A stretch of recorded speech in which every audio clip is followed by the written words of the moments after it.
Assalamualaikum warahmatullahi wabarakatuh. Alhamdulillahi wa syukrulillahi wassalatu wassalamu ala rasulillahi Muhammad ibn Abdullah wa ala alihi wa ashabihi wa man wala.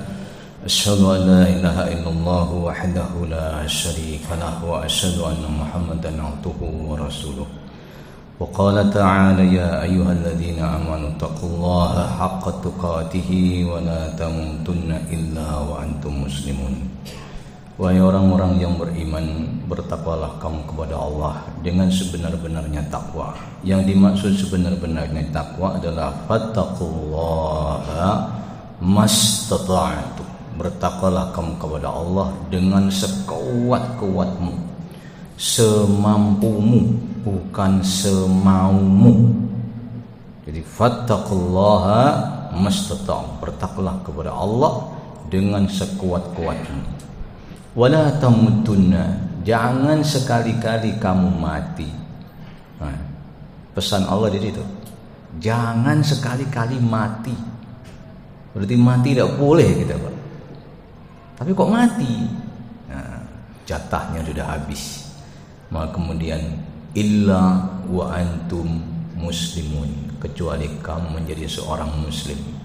Artinya di sini keimanan dan keislaman kita ini perlu kita perjuangkan terus, kita usahakan terus agar sampai pada akhirnya kita dipanggil oleh Allah itu kita bergelar seorang muslim. Itulah dikenal dengan nama husnul khatimah. Nah, saudara-saudara, pada malam ini saya kebagian tema itu adalah fastabiqul khairat, yaitu berlomba-lomba dalam kebaikan. Yang menjadi keajaiban di bulan Ramadan itu terutama dari sejak awalnya, orang itu berlomba-lomba dalam kebaikan. Nggak ada yang nyuruh, tapi mereka itu termotivasi bahwa pahalanya besar, sehingga seakan-akan setan itu tidak ada celah atau lopang bagaimana untuk menyesatkan orang beriman. Karena mulai pagi atau menjelang pagi mereka sudah bersahur. Ya, jadi mari ya Pak, kita ini bersahur. Ya. Tapi sahur itu ya kalau bisa diawali dengan tidur. Bangun tidur, qiyamul lail, habis qiyamul lail diakhiri dengan sahur. Nah, ini ada orang-orang tetangga saya itu supaya tidak kerinan atau kesiangan sahur, mereka itu tidak tidur. Sehingga banyak yang sakit tetangga saya, alasannya apa? Drop. Kakean melek bengi.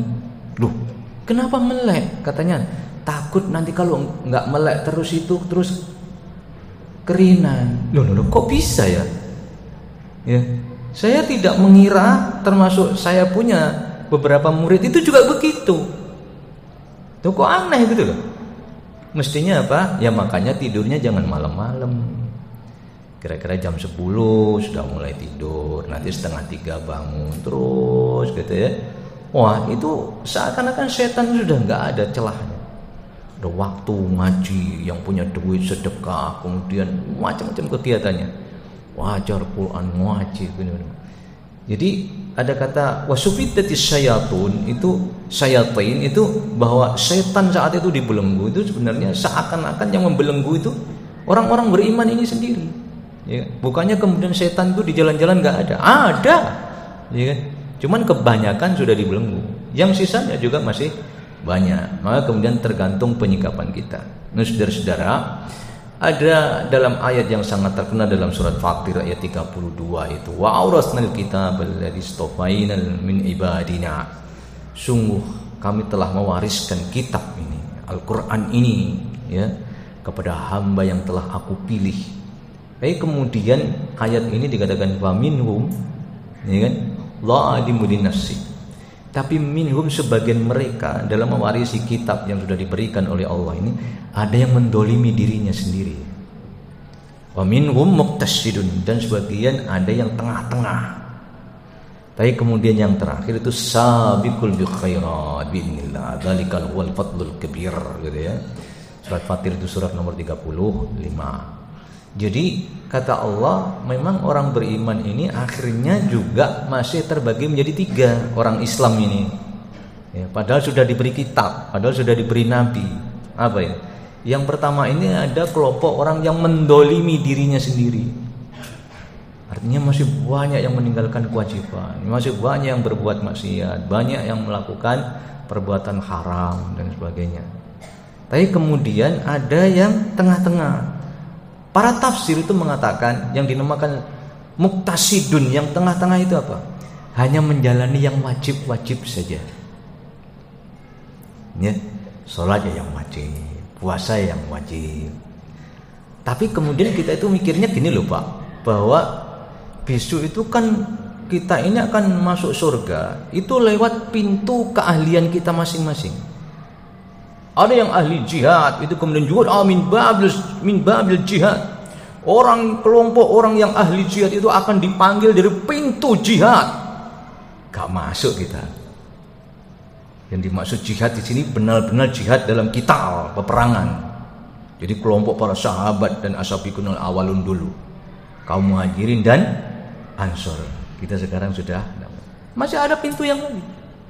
Jadi ada orang yang ahli sholat, maka dia du'iya min babis sholat, maka dia akan dipanggil dari babut sholat atau pintu sholat. Cuman di situ tuh ahli sholat gitu loh, ahlinya sholat. Kita terus mikir, ahli sholat itu apa kira-kira hanya wajib-wajib saja ya? Kok dinamakan ahli? Ada yang ahli sedekah, ada yang ahli birrul walidain. Terus kemudian yang terakhir mudah-mudahan kita masuk di sini. Ahlus siyam. Mereka adalah orang-orang yang ahli dalam puasa. Itu nanti juga ada pintu namanya babur rayyan. Ain shaimun. Jadi nanti di pintu rayyan, bab rayyan itu ya, nanti ada malaikat-malaikat yang menyuruh, mana orang-orang yang berpuasa itu? Yaqumuna, maka orang-orang yang berpuasa termasuk kita mudah-mudahan itu nanti semuanya berdiri masuk di bab itu. Yang lain tidak boleh. Hanya orang-orang yang ahli dalam puasa saja. Ya, begitu masuk serat, klik, dikunci pintu itu. Orang akhirnya melongo. Oh, gak oleh aku mlebu kono.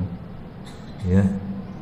Akhirnya kemudian begitu Rasulullah menjelaskan ada 8 pintu surga ini, Abu Bakar itu bertanya, ya Rasulullah, hal du'iya minha kullun ahad? Ahadnya Rasulullah, apakah ada ya Rasulullah? Kalau ini pertanyaannya, kalau ada orang-orang setiap ahlinya nanti akan dipanggil setiap pintunya itu berdasarkan keahliannya Rasulullah. Tapi apakah ada ya Rasulullah? Orang itu dipanggil dari segala pintu. Rasul mengatakan apa? Nah, iya ada. Juga ada. Arju, ya kan? Anta takuna minhum. Semoga kamu nanti termasuk orang itu. Ya Allah, Pak. Kok yang dibegitukan dulu kok Abu Bakar ya Pak? Kok bukan kita? Kalau Rasulullah sudah mengatakan begitu, itu sebuah kepastian. Karena apa? Kalau Allah berdoa, kalau Rasulullah berdoa, mesti dikabulkan. Namanya Nabi dan Rasul itu kalau sudah punya harapan atau kemudian punya doa kepada Allah, ya Allah jadikanlah Abu Bakar itu besok akan dimasukkan dalam surga, dalam segala pintu surga. Masuk Pak. Kita tidak masuk. Maka kemudian, misalnya loh Pak ya, kita besok itu dipanggil dari pintu yang paling elek Pak. Ya. Pintu sedekah enggak, jihad enggak, sholat enggak, puasa enggak, birrul walidain enggak gitu. Terus kemudian nenek pintu sing elek, tapi elek surga loh. Ya kan? Karena dilukiskan oleh Rasulullah surga itu bagaimana? Ma la 'ainun ra'at wala udhunun sami'at wala khattara bi qalbin bashar. Yang dinamakan surga itu kata Rasulullah, keindahannya belum pernah terlihat mata di dunia ini. Kemudian kemerduan suara, mempesona suaranya itu belum pernah terdengar oleh telinga yang ada di dunia, dan tidak pernah terbersit di benak sanubari manusia, belum pernah terkhayalkan. Jadi kalau misalnya kita laki-laki itu pernah melihat wanita yang cantik di dunia ini, atau mungkin di YouTube atau apa, terus kita membayangkan besok itu bidadari PE koyo ngene. Lah, bukan Pak, sangat rendah. Jadi nanti kita akan melihat bidadari dan itu adalah istri kita, Pak. Ya. Itu adalah manusia yang belum pernah kita lihat. Kira-kira kayak apa ya, Pak? Masya Allah. Jadi kalau melihat gambaran dari sabda Rasulullah itu kayak pinginnya yundang masuk surga, gitu ya.